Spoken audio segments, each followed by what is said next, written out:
is he? He's in Ethiopia. Right now he's there? He was just there.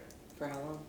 I don't know. I was talking to No, he was allowed to. Well, It was that's what they all walk around with. No, that's so rude. Growing up, I was not as close with my parents because I liked being alone. And so my brother and sister definitely had more time with my parents, especially being that my sister was the first kid and my brother was the last.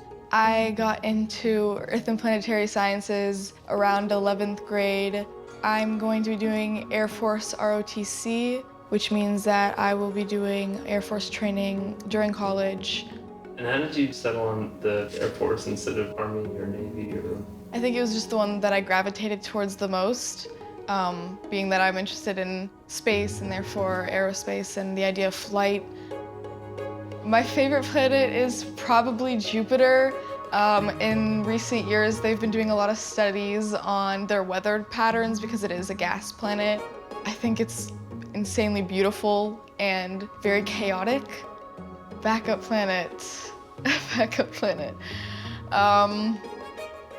Also one that I probably cannot go to, Pluto, which is the dwarf planet, because there's so much controversy surrounding it, but it's so alive, and I don't know, there's something about it that I just absolutely love.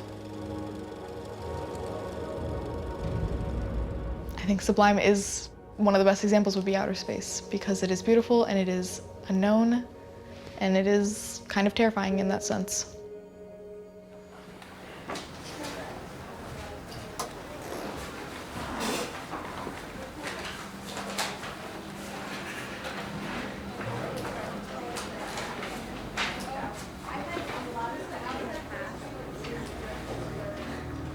I definitely think that art has an influence on space. I just think that there's like a huge progress loop there. And I definitely got that idea from Alexander Calder, who I learned about when I was in 4th grade.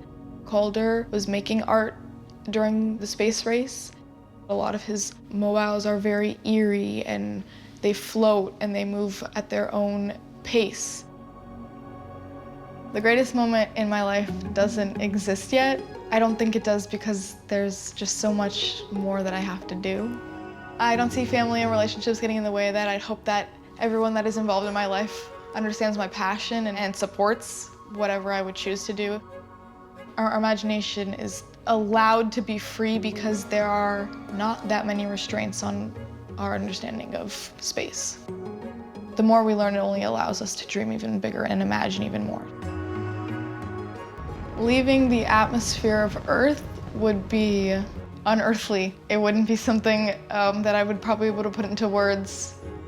I'd hope it would just be enlightening in a way where it doesn't fade after it's happened. It's not something that you kind of then just carry on with your life. It's something that always impacts you forever, and that whenever you're working or you're just thinking alone, that moment kind of comes back to your head. You're like, oh my God, that happened. And then it just never, you're never the same because of it.